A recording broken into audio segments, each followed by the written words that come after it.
우체국 택배로 한 1년 정도 일했고요. 네.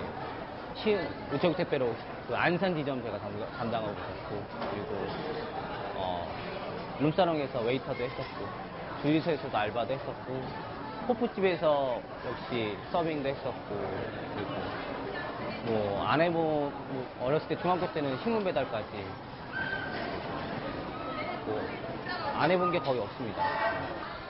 젊은 청년들이 주 사업이 돼서 처음에는 모두 가게에서 일을 하다가 저희 형 동생 하다가 이제 장사해서 이제 사업으로 올라가는 시점에서 뭐 남들이 보기엔 되게 우습지만 근데 대기업이 왜 서열을 중시하는지에 대해서 나중에 알게 되더라고요.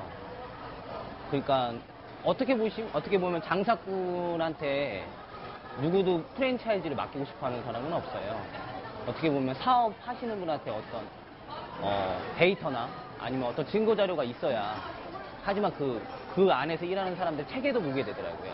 그래서 대기업이나 아니면 군대에서 하는 서열제도는 지금 아직도 솔직히 잘 안 되고 있어요. 저희 쪽에서. 왜냐면 너무 워낙 끈끈하게 더 오래 같이 지냈고 거기에 대해서 형 동생이라고 했던 게 많았지만 그 서열제는 지금 계속 고치고 있는 중입니다. 아직도. 예를 들어서 지금 제가 처음에 추구했던 건 일본에 갔을 때 손님이 오시면 안녕하십니까 어디입니다 라는 그런 말을 좀 들었어요. 너무 안 웃잖아요 요즘에 사람들이. 그러니까, 안녕하세요 청년입니다 막 이런 식으로 어떤 인사를 하거나 아니면 갈 때는 감사합니다 청년이었습니다 라고 인사를 해요. 그 이유가 그것만으로도 어떤 사람은 좀 이게 욕 같아서 그럴지 모르겠지만 촌년입니다 라고까지 잘못 들어요. 그러다 보면 손님이랑 또 어떤 교감 같은 게 좀 있고, 그리고 청년이다 좀 활기차잖아요, 묻고 지내다 보면. 그리고 자기 자신도 소리를 질렀을 때 기운이 나요. 그리고 자신도 처음엔 부끄럽지만 그 하나하나의 행동이 손님한테도 에너지를 줄 수 있고, 저희도 에너지를 받을 수 있는 거기 때문에, 그런, 재밌게 만들어 보고 싶어요. 일단 마시고요. 친절함과 청결. 원리 원칙입니다. 모두 다 알고 있습니다. 근데 많이 놓치는 부분인 것 같아요. 친절했을 때 이걸 어떻게 친절해야지? 그러니까 예를 들어서 자기 자신만 친절해도 소용이 없어요. 그 알바들이나 아니면 직원들한테 왜 그게 잘못됐는지에 대해서 그 현장에서 말할 것이 아니라 잘못됐을 때 같이 나와서 1대1로 그걸 계속 교육을 시켜야 돼요. 그래서 그게 아예 원칙이 되도록. 근데 보시면 아시겠지만 평상시에 다른 프랜차이즈나 그런 데 보시면 그냥 기본을 많이 어기시는 경우가 많아요. 특히 위생은 어떻게 보면 너무 당연한 거니까 그렇게 하지만 친절을 놓치는 경우가 너무 많아요. 사람을 딱 마주쳤을 때 5초 만에 3초 안에 그 사람을 판단하고 그 사람이 나한테 호의가 있느냐 없느냐를 파악해야 하는데 우리나라 사람들은 최대 문제점은 웃질 않아요. 근데 웃는 얼굴을 보는 건 좋아해요. 자신도 즐거워하고 싶어 하는데 그러기가 되게 힘들어요. 그분들이 많이 놓치는 게 교육을 제대로 안 시키세요. 물론 본사에서 교육을 제대로 받으셨어요. 그러면 그분 아까도 말씀드렸다시피 친절한 것과 요리에 대한 기본적인 방법을 자세히 한 명을 붙잡고선 그걸 설명을 해줘야 되는데 오히려 그런 게 되게 부족하시고 알아서 배우겠지라는 너무 당연한 것들이니까 놓치는 거죠, 그런 것들이. 그래서 손님들한테 가서 단골 손님이면 가서 웃으면서 오셨어요 막 이러면서 인사도 하고, 그리고 대부분 40대 중반이시면 유니폼 같은 것도 잘 안 입으세요. 어떤 두건 같은 것도 착용을 잘 안 하시고 정말 자기 편한 대로만 이렇게 점점 이렇게 이동을 하시는데 대표적인 일본 같은 데 가보시면 절대 그런 거 없습니다. 누가 사장이고 누가 직원인지도 모를 정도로 너무 다 친절하게 아예 교육이 돼 있어요. 예전에는 가족적인 의미가 되게 중요시 됐지만 제가 봤을 때는 솔직히 말씀드려서 알바 같은 경우에는 몇 달 안 합니다. 자기 자신의 원칙이 세워져 있다면 그 원칙의 틀에서 벗어나면 단호히 막아줘야 돼요. 근데 그 원칙의 틀에서 계속 넘어가는데도 알바 구하기 힘드니까, 직원 구하기 힘드니까 직원들의 짜증을 다 받아준다는 거죠. 자기가 직접 없으면 내가 하겠다는 각오로 다. 왜냐면 여기서 제일 중요한 건 고객이지. 예, 손님이 제일 중요한 거지. 자기 직원들이 아니거든요. 직원들도 역시 손님이 돈을 준 돈으로 사 먹기 때문에 직원 주인보다도 원래 고객의 눈치를 봐야 되는데 그게 아니라 사장이 있을 때는 잘하고 없을 때는 못한다는 것 자체는 그 사람의 인성 문제죠. 그 인성 자체를 바로 잡는 것도 그냥 학교에서 배우는 게 아니라 사회에서 나왔을 때 되게 중요하다고 생각해요. 좀 크게 보는 게 되게 중요하다고 생각해요. 뭐 알바 같은 경우에도 뭐 대학생, 고등학생 와서 알바를 하는데 뭐 그분들 내가 뭐 걔 인생까지 참가네라고 말씀을 하시는데 근데 그 사람들도 어느 순간에는 취업에 나가실 거고 어떻게 보면 사회에 다 들여인 건 아니지만 반발적 정도 안에 들어온 거잖아요. 그렇게 됐을 때 그분들의 인성교육을 제대로 안 해준다면 그건 누가 교육을 합니까? 나중에 나가서 사회에 나갔을 때는 더 부딪힐 텐데. 일단은 제가 사업을 처음 하고 어리다 보니까 직원들을 대하기를 어떻게 대할지 몰랐어요. 어떻게 다뤄야 할지도 몰랐어요. 모두 다 제 탓이죠. 그러다가 보니까 되게 좋은 직원임에도 말 한마디의 실수로 그냥 나가게 되고 사람은 감정에 아픈 건데 같이 한번 잘해보자 으쌰으쌰 하다가 제가 말 한마디 잘못해서 나가게 되고 그래서 뭐 예를 들어서 이 반포 같은 경우에도 장사를 하다가 제가 너무 애들이 자기 멋대로라서 와서 심하게 욕을 한 적이 있어요. 하루아침에 3명이 다 그만두고 나가버렸어요. 그래서 근데 그 연차 애들이 거의 한 2, 3년을 같이 이렇게 했던 사람들인데 확 그만둬 버리니까 마음이 공허하더라고요. 근데 결국엔 이게 제 문제니까 제가 그렇게 잘못한 거니까 그 사람들을 알아듣게 설명을 해줬어야 되는데 알아듣게 교육하고 설명하고 그런 노력을 기울이지 않고 너무 급작스럽게 바꾸기만을 원했던 제 잘못이었던 것 같아요. 그때가 제일 힘들었던 것 같아요. 정치하면서 판단을 되게 빨리 해야 될 것 같아요. 매니저가 될 사람, 슈퍼바이저가 될 사람, 그리고 나는 직원에만 남을 사람. 여러 가지 솔직히 제가 좀 많은 꿈을 그 사람들한테 짐을 줬던 것 같아요. 제 짐을. 그거에 했어서 조금씩 그 사람들한테 3년 동안 있으면서 이 사람의 매니저 교육을 말을 계속 1대1 미팅, 1대1로 만나서 말을 하면서 네가 이걸 어떻게 하고 어떻게 해야지 해야 된다면서 좀 사람이 갑자기 변할 수는 없잖아요. 거의 그 사람들도 20대 후반이다 보니까 천천히 교육을 시켰어야 되는데 욕심이 앞서면 또 안 될 것 같아요. 재밌습니다. 저는 모르겠어요. 이걸 일이라 그러면 장사라 그러면 사업이라 그러면 사랑할 수밖에 없을 것 같아요.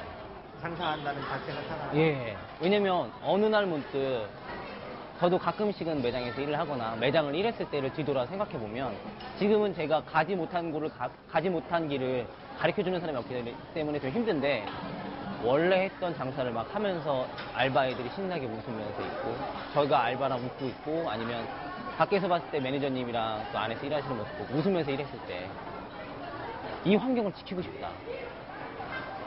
그리고 이 사람들을 좀 더 좋은 방향으로 끌어내고 싶다. 그런 생각이 되게 많이 들어요. 그러니까 어차피 이분들은 이게 없어지면 다른 길로 가겠죠. 하지만 저라는 사람이나 아니면 저희가 장사를 좀 더 잘해서 이 사람들한테 저희 회사가 커서 이 사람들의 꿈은 모두 가게를 갖는 게 꿈이에요. 그렇잖아요. 종업원이 다. 예, 예. 배워서 가게를 근데 하지만 사회에 녹록하지가 않거든요. 보시면 아시겠지만 뭐 여타 프랜차이즈 사장님들이 말하시기에 자리가 제일 중요하다. 맞습니다. 저희들이 원리 원칙에서 어긋나지 않고 뭔가 조직적으로 해서 커서 장사를 하고 싶은 사람한테 그 장사를 하고 제가 보내드려서 어차피 이 사람들 배운 게 떡볶이니까 그 장사를 하게 한다면 훨씬 더 좋은 결과가 나지 않을까. 되게 행복할 것 같아요. 그렇게 되면. 떡볶이를 할 때 이게 그냥 한 번 나왔을 때 그 소스를 계속 가는 게 아닙니다. 저희는 계속 맛을 고칩니다. 왜냐면 맛은 길들여지게 되어 있기 때문에 어떤 맛의 트렌드가 맞느냐에 따라서 계속 바꾸고 있어요. 음식 장사라는 게 왜 생겼냐면 요리하기 귀찮으니까. 너무 당연하잖아요. 그리고 삼겹살을 이제 더 이상 집안에서 구워 먹는 경우 거의 없을 거예요. 왜냐면 기름이 튀고 설거지를 하기가 너무 힘드니까. 떡볶이도 마찬가지입니다. 단순히 떡볶이가 아니라 안에 튀김들도 저희는 다 거의 그날 공수해서 그날 튀기거나 아니면 다 손으로 다 해서 만들어서 내는 거기 때문에 그렇게 되지 않고는 더 이상 사람들이 이 장사 오시진 않겠죠. 프랜차이즈는 일단 없어지진 않을 것 같아요. 그리고 뭔가 건전화될 것 같고요. 지금 예를 들어서 지금 모든 게임을 어느 정도 보시면 장사하는 게임이 너무 많아요. 그 연령층은 점점 낮아질 것 같아요. 근데 하지만 요리를 잘한다 해서 프랜차이즈에 성공하는 건 아니에요. 어떤 프랜차이즈 기반에서 제가 드리고 싶은 말들은 프랜차이즈에서 항상 본사라 그러면 거부감을 느끼시는데 안 느끼셨으면 좋겠어요. 먼저 그걸 따지고 들어가 보시면 되거든요. 왜냐면 그 수익률이나 요즘에 보시면 프랜차이즈법 개정돼서 수익률이나 아니면 이게 이 점포가 어느 정도 나오겠다. 그 이상 못 나오면 거기에 대한 법적 제재가 들어가는 걸 알고 있습니다. 점점 그렇게 체계화되고 건전화될 수밖에 없고, 그리고 그냥 뭐 저희 같은 작은 프랜차이즈 많이 걱정하시는데 장사 한 10년 정도 한 사람입니다. 걱정 안 하셨으면 좋겠어요. 네. 왜냐면 그런 책임감도 분명히 느껴서 시작하는 거기 때문에 자기가 갖고 있는 틀에서 벗어났으면 좋겠어요. 20대 장사분들은 네. 그러니까 물론 성실하고 근면하고 기본적인 겁니다. 근데 그 20대 장사꾼들 보시면 항상 하시다가 포기하시는 경우도 되게 많고, 그리고 뭔가를 모르면서 그냥 이렇게 자세히 조사도 안 해보고 그냥 덤비는 경우가 되게 많아요. 그리고 약간 좀 오시면서 공상이랑 같은 꿈? 가족적인 분위기로. 내가 얘를 가족적으로 대해주면 얘가 손님들한테 가족적으로 대해주겠지. 안 그렇습니다. 가족들로 대해주면 정말 손님한테 편하게 대하죠. 직원들한테 목표가 분명히 해야 될 것 같아요. 내가 손님한테 잘하고 고객한테 잘해야겠다 싶으면 그거를 가르쳐주는 게 맞는 거지, 그 사람을 가족적으로 대해주는 건 아니라고 생각해요. 그래야 그 사람이 교육이 돼서 아는 거지, 그 모습을 보여준다 그래도 솔직히 말해서 20대 장사꾼들은 모릅니다. 자기가 분명히 친절하고 있는데 내가 왜 친절하지 않다고 말을 듣지? 그러면은 거기에 대해서 자기가 뭐 CCTV가 있으니까 동영상을 보거나 스스로 연구를 해봐야 되는데, 아니면 좋은 친절한 집 가서 봐야 되는데, 그게 아니라 아무런 노력을 안 해요. 힘드신 경우 되게 많을 거예요. 일하시다가 뭐 직원 때문에 아니면 손님 때문에 아니면 사는 게 힘들 수도 있을 것 같아요. 근데 그냥 이렇게 생각하면 되게 좋을 것 같아요. 제가 장사를 시작하게 된 이유는 그냥 남들과 다른 삶을 살고 싶었습니다. 평범하게, 어차피 사람은 다 죽을 거 누구나 알고 있어요. 근데 그냥 평범하게 살 것이냐, 뭐 그것도 물론 행복한 삶입니다. 저는 그냥 평범하게 살기 싫었어요. 지금 꿈도 되게 황당한 꿈이고 좀 더 큰 꿈을 갖고 있지만, 그냥 좀 다르게 살겠다라는 생각을 좀 하게 된다면 우리 사회가 좀 더 풍족해지지 않을까. 거기에 가다 보면, 그렇죠, 내 자신의 목표가 분명히 정해져 있어야 되고, 그리고 그 자신을 되게 아껴야 돼요. 네.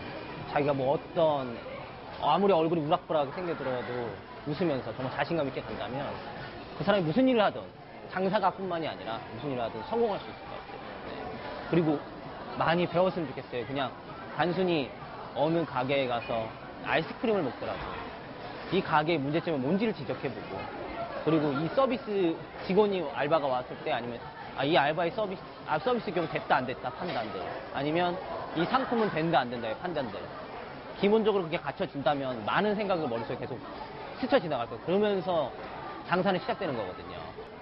쉼없이 생각해야 되고, 자기는 남들과 다르다는 생각을 꼭 하셔야 돼요. 그렇기 때문에 남들과 다르기 때문에 제가 화날 때 나 화 안 낼 수 있어요. 긍정적인 건 항상 갖고 있을 수는 없어요. 화날 때 화가 나지만 화내서 감정적으로 해봤자 별 도움될 건 하나도 없어요. 한번 항상 손해봤어요.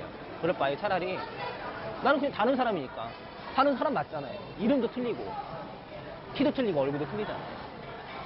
그냥 자기가 정말 똑바른 사람이라면, 주체의식을 갖고 있다면 어떤 역경이 와도 난 다르니까 이거 이겨낼 수 있어. 난 누구니까.